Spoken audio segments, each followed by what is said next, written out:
Alien trainer struck the Deathworld girl. Karma answered with a broken face, HFY Sci-Fi. The academy was supposed to be neutral ground, a place where young recruits from across the coalition could learn discipline, tactics, and control, without violence turning into vendetta. But today, someone forgot that rule. The trainer, a broad-scaled Grath commander with mandibles sharp enough to split bone, towered over the human cadet. She was small, barely 17 by human standards, her frame wiry, her uniform slightly loose, her brown eyes defiant.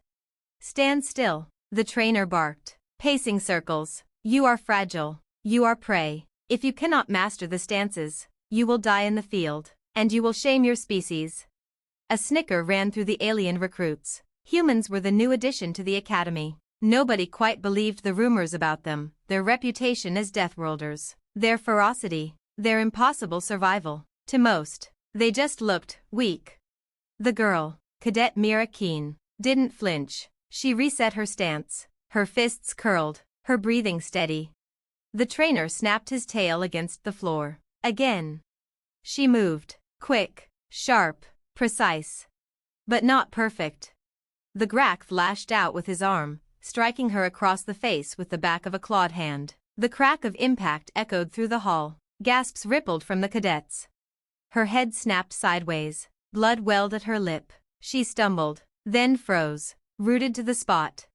The trainer loomed above her. "You are slow. You are weak. On a real battlefield, you would already be dead." Silence.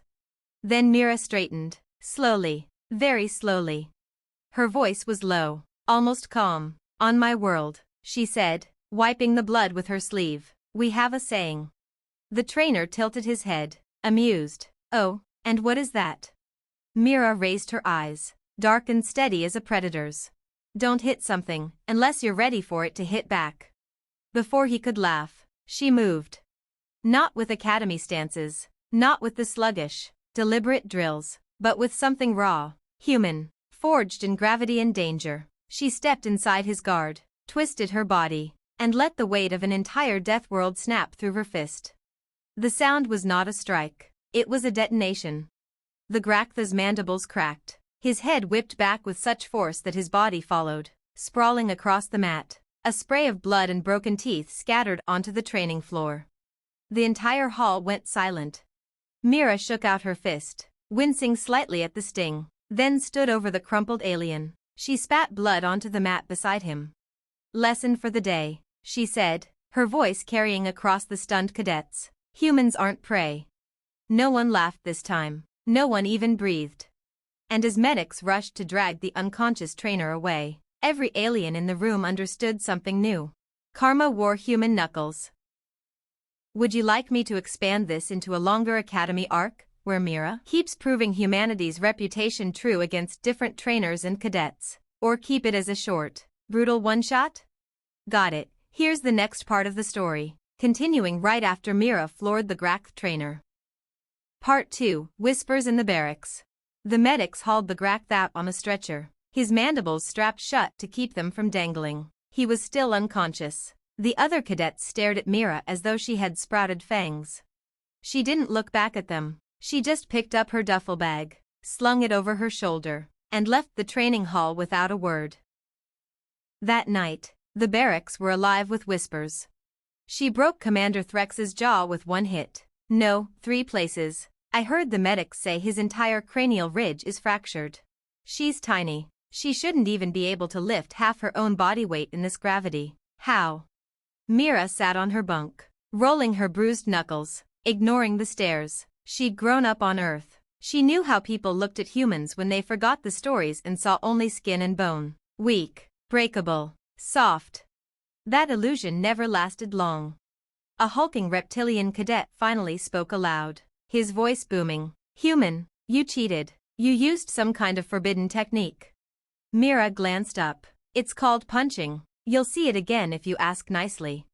The barracks erupted in nervous laughter, some genuine, some fearful. The reptilian bristled, but before he could retort, the doors hissed open. An officer entered, not another trainer, the overseer of the academy, a 4-armed Xyrex commander, armored from shoulder to claw, with eyes like cold steel. "Cadet Keen, The overseer said. His voice carried like a war drum. With me, now. The laughter died instantly. Mira stood, shoulders square, and followed.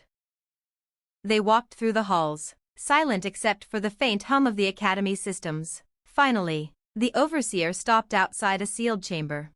Do you know what happens? He said slowly, to recruits who assault a trainer? Mira met his gaze without flinching. Expulsion, prison, or both. The overseer's mandibles clicked softly, something like amusement. Yes, for most species, but humans are an unknown quantity. The chamber doors opened, revealing a sparring arena. Weapons lined the walls, staves, blades, shock rods. In the center, a single figure waited, a cadet in full armored plating, taller and stronger than anything Mira had yet faced.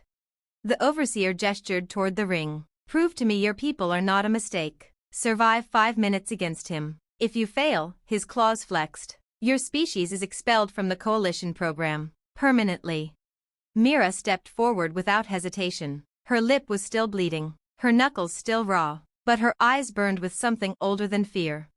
5 minutes? She said. That's generous. Would you like me to continue with the combat trial next? Mira versus the armored alien cadet. Or expand the political angle, coalition leaders debating whether humans are too dangerous to train? Perfect, let's dive into the combat trial continuation. Part 3, 5 minutes.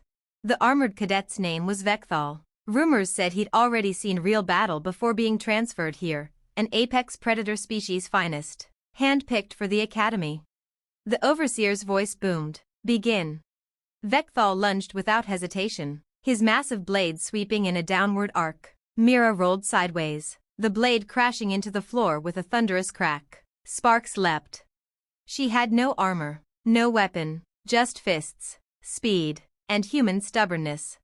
Vekthal pressed the attack, his blade whistling through the air. Mira dodged, ducked, slid beneath his swing. Every strike was meant to kill, deliberate, merciless. The overseer hadn't chosen a spar, he'd chosen an execution. The crowd of cadets gathered above in the observation gallery, watching with wide eyes. Most expected her to last seconds. But Mira kept moving. She didn't block the strikes. She didn't trade blows. She danced around him, letting the alien burn energy with every swing. 30 seconds. A minute. Her chest burned with the effort. She could taste iron in her mouth, but she grinned through it. Deathworld training, she thought. Back home, you never fought the predator head-on. You made it tire itself out. You waited for the mistake. And then, Vekthal slipped. Only slightly, only a fraction, but Mira was already there, driving her elbow into the joint of his knee. A sound like cracking ice filled the arena. Vekthal roared in pain, stumbling. The gallery erupted with gasps. She pressed the attack, ducking low and slamming her fist into the gap of his chest plating. Pain lanced her knuckles, but the armored cadet staggered backward, clutching himself. 2 minutes, the overseer intoned. Vekthal's eyes burned with fury. He dropped the blade, lunging barehanded with claws outstretched. Mira sidestepped, caught his arm, and twisted. Her world spun with him, raw momentum snapping through her hips as she slammed him onto the floor with a thud that rattled the walls. The armored giant lay on his back, winded, stunned. Mira climbed onto him, pressing her forearm to his throat. His claws flailed but found no purchase. 3 minutes, the overseer said, his voice quieter now. Mira leaned down, close to Vekthal's mandibles. You're strong, she whispered, but where I come from, everything is stronger. We don't win because of strength. Her knuckles pressed against his jaw, ready to break it. We win because we refuse to lose. Silence filled the chamber. 4 minutes. Vekthal's resistance faltered. The fight was already over. Mira could see it in his eyes, shock, disbelief, then grudging respect. The overseer raised a claw. Enough. Mira climbed off him, her chest heaving, blood dripping from her knuckles. She had survived. Not just survived, dominated. The overseer's eyes glowed faintly as he looked at her. Perhaps, he said slowly, humanity was not a mistake after all.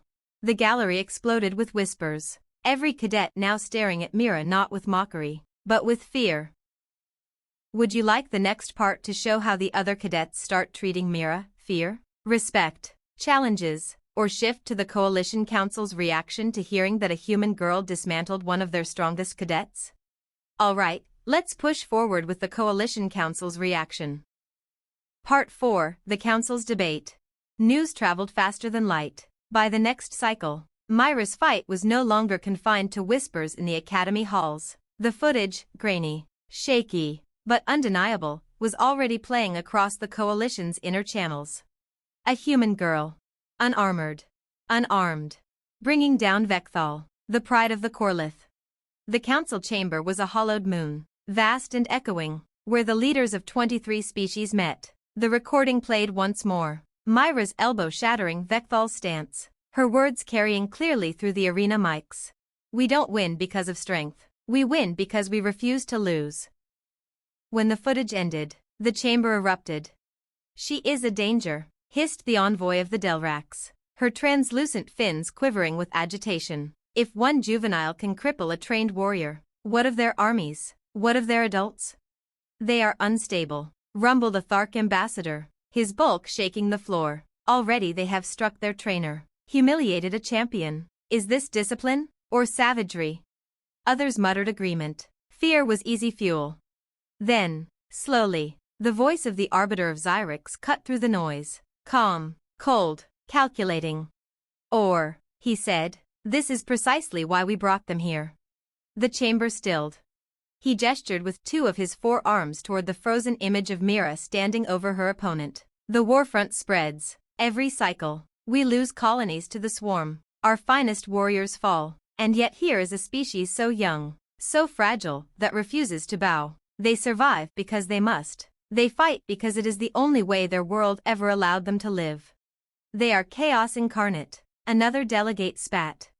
They are Deathworlders, the Arbiter corrected. If we can harness them, perhaps we survive. If we cast them out, perhaps they become the swarm's prey. Or worse, its weapon.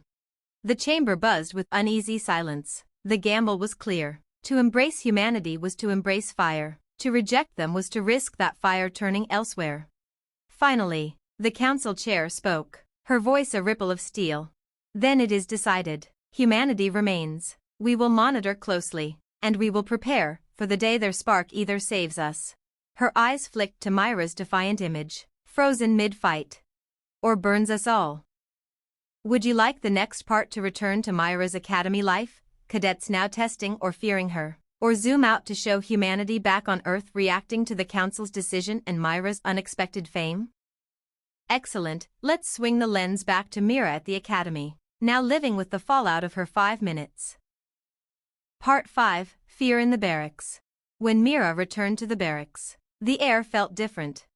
The whispers hadn't stopped, if anything, they had multiplied, but there was something new threaded through them now. Not ridicule, not disbelief. Fear. The reptilian who had mocked her before wouldn't even meet her eyes. The insectoid cadets chittered nervously when she walked past. Even the larger predator species, the ones who once looked down at her with casual contempt, shifted aside to give her space. Mira sat on her bunk, silently cleaning the blood from her knuckles with a strip of cloth. She wasn't proud, not exactly, but she wasn't sorry either. A shadow fell across her. She looked up. Vekthal stood there. His mandibles were bruised, one leg wrapped in a stabilizer brace. The armored plating he usually wore was gone. He looked smaller, less invincible. For a long moment, he just stared at her. Then, in a voice like grinding stone, he said, "You should have killed me." The barracks went silent. Everyone listened. Mira didn't move. "That wasn't the fight," she replied. Vekthal tilted his head, studying her. Then, to the shock of every cadet present, he bowed. "You are the first to put me on my back," he said. "The Corlith do not forget debts. When the time comes, call me. I will fight beside you." And just like that, he left. The silence that followed was heavier than any blow. Mira exhaled slowly, rubbing her temples. She hadn't asked for respect. She hadn't asked for fear. But here it was, shaping her place in the academy whether she wanted it or not. That night, as she tried to sleep, she heard the faint hum of the comms array in the distance. She didn't know it yet, But the council had already broadcast her trial across the coalition. And somewhere, light years away, children on Earth were watching shaky holos of Mira Keen, the Deathworld girl who'd floored a trainer and toppled a champion, play over and over again. Next, do you want me to show how Earth reacts to Mira becoming a symbol, political, cultural, military pride, or keep the focus tight on Academy life, new rivalries, alliances, and dangerous challenges? Alright, we'll stay inside the Academy, where things are heating up for Mira. Part 6, Predators and Pretenders.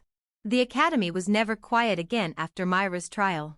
Some cadets avoided her entirely, stepping aside in the corridors as if she carried a contagion. Others lingered near her, circling like predators testing the edges of her defenses. For every fearful glance, there was another full of calculation, eyes that weighed her strength, wondering if defeating the Deathworlder might make them legends. The first challenge came 3 days later.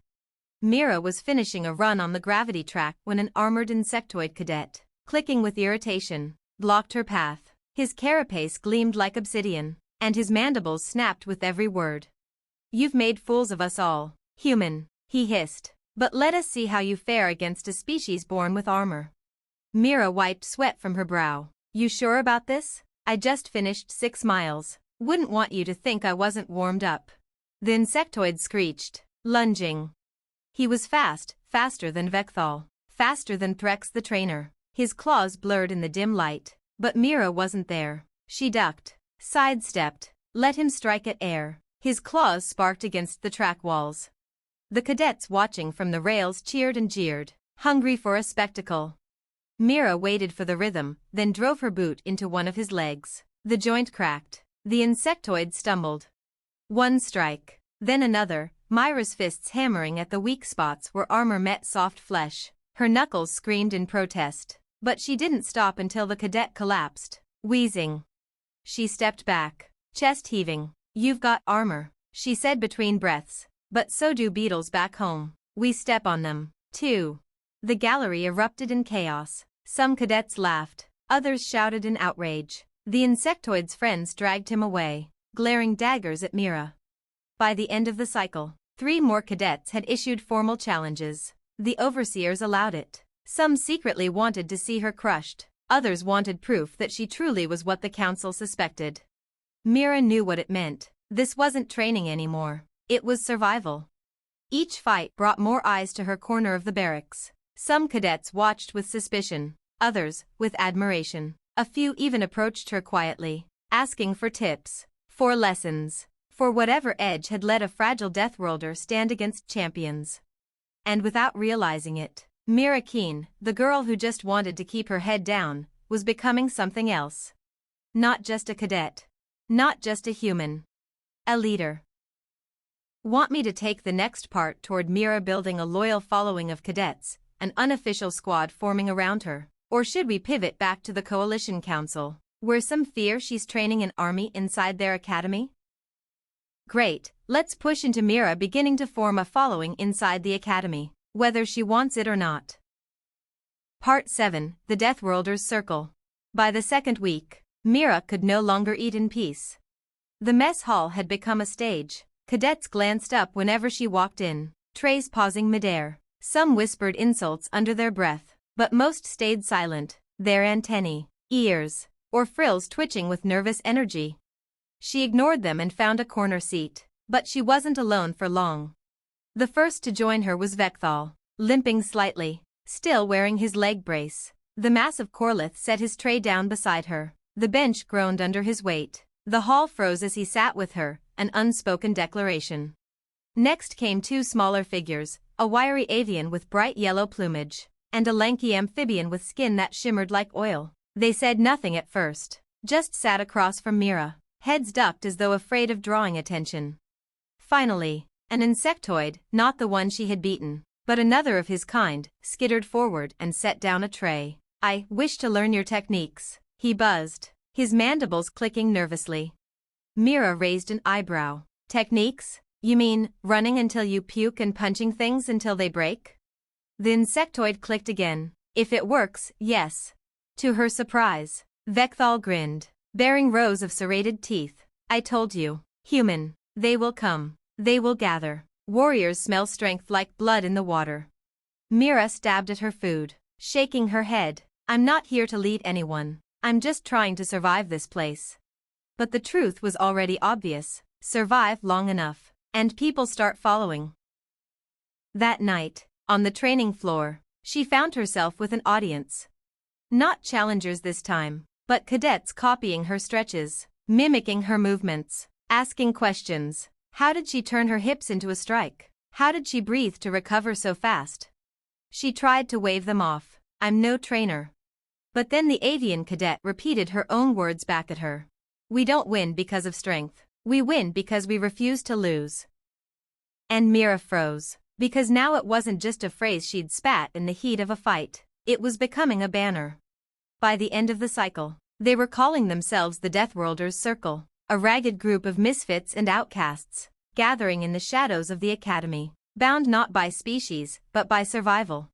Mira sat at the center of it, fists wrapped, bruises fading into scars. She hadn't asked for this, but deep down, she knew one thing with cold certainty. The coalition had wanted to test humanity. Instead, they had given it a foothold. Want me to take the next part into the Circle's first real mission, a dangerous simulation where they prove themselves as a unit, or shift focus back to the Coalition Council's alarm at reports of a human cadet gathering loyal aliens around her? Perfect. Let's take it into the Circle's first real mission and see how Myra's influence turns training into something more dangerous. Part 8, The Simulation. The Academy's war simulators were brutal by design. Entire chambers shaped into holographic battlefields, filled with shifting terrain, autonomous drones, and sensory feedback tuned to mimic real wounds. Most cadets dreaded them. Myra's Circle did not. The Overseer's voice thundered across the chamber. Objective, survive and extract. Enemy, swarm drones. Duration, 1 hour. The cadets were scattered in randomized groups. Mira scanned quickly. Her circle had been placed together. Vekthal, the avian, the amphibian, the insectoid, 5 species, 5 bodies, none trained to fight as a unit. The drones came instantly. Metallic fangs, wings buzzing, claws slashing, dozens. The avian panicked, firing wild shots into the air. The insectoid froze, antennae twitching in sensory overload. The amphibian stumbled on terrain that shifted underfoot. Mira barked, circle up, back to back. They obeyed without question. Vekthal's massive frame became a wall, his claws carving through drones. The avian steadied under Myra's voice, his shots finding precision. The amphibian adapted fast, sliding into gaps, tripping drones with his whip-like tongue. And Mira, she moved like she had in every fight before. Fast, precise, unyielding. She found weak points, drove her fists into sensors, tore the drones apart with raw Deathworld ferocity. Minutes stretched, sweat dripped, metal shards littered the field.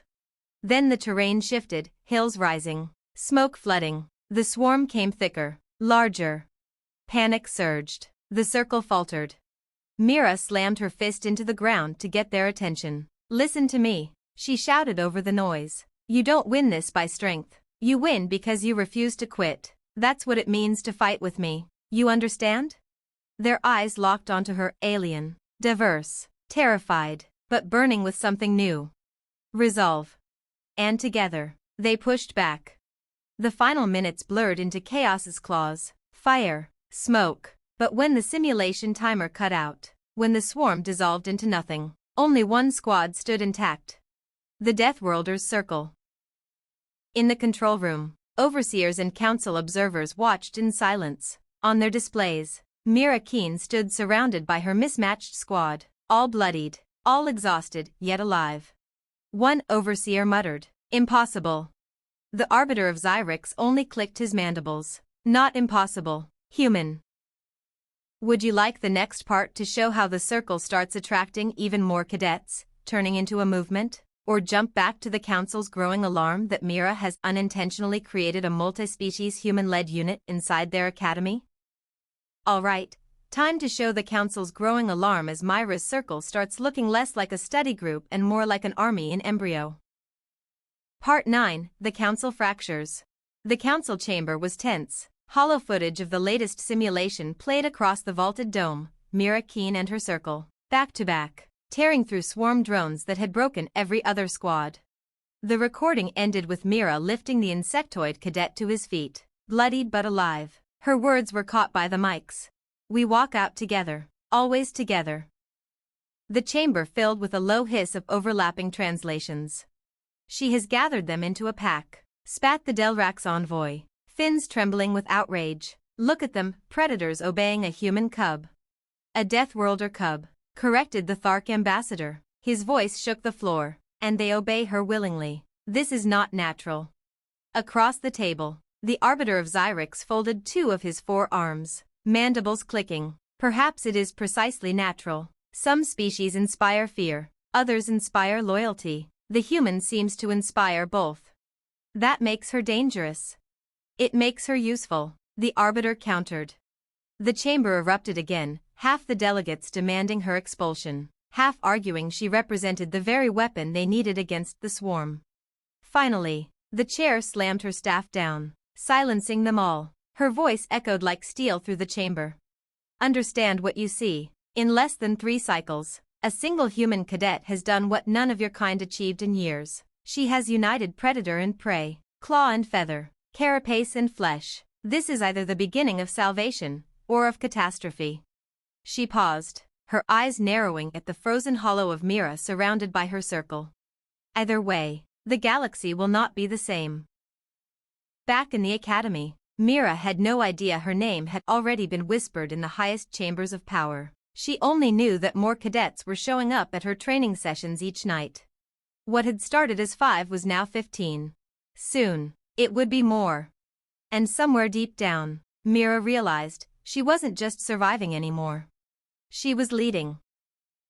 Do you want the next part to dive deeper into Myra's circle swelling into a movement inside the academy, alliances, enemies, betrayals, or should we pivot toward the swarm war, where the council decides whether to unleash the humans in Myra's unit onto a real battlefield?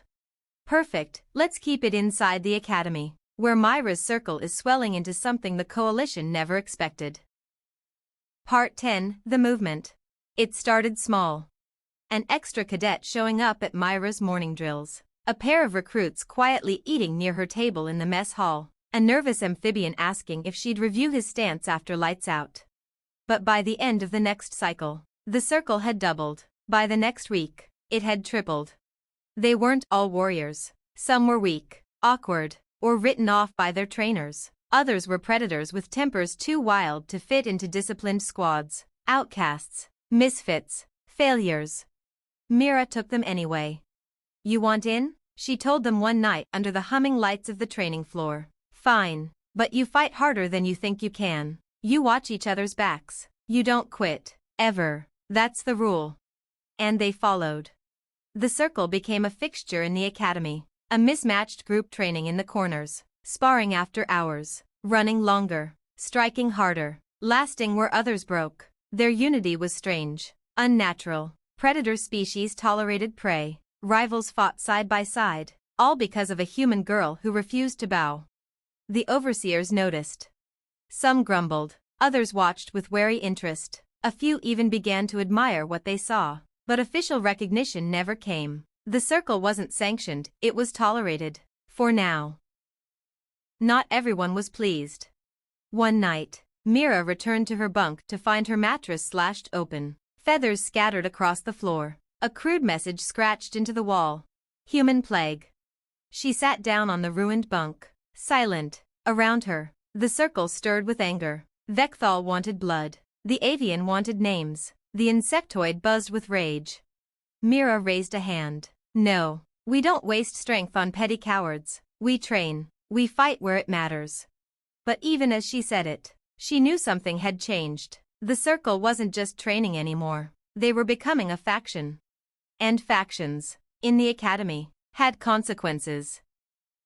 Up in the observation decks, an overseer recorded a report for the council.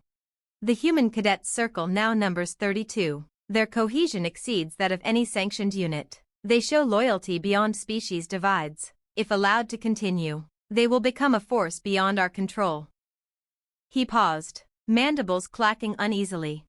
The question remains, will they save us, or overthrow us? Should the next part show the Circle facing its first sabotage or betrayal inside the Academy, or take the leap to their deployment onto a real battlefield against the Swarm to prove themselves?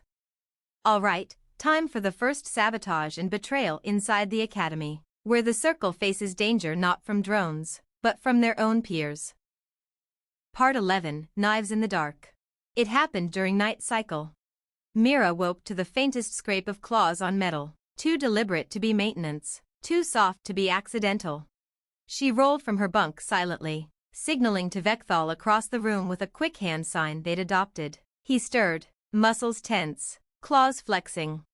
The Circle had gotten used to glares, insults, even vandalism. But this was different. The scrape came again, closer now, near the barracks hatch. Mira moved first. She yanked the hatch open, and nearly took a blade across the face. A masked cadet lunged into the room, weapon drawn. Behind him, 2 more shadows surged in, claws and stun batons ready. The Circle exploded into motion.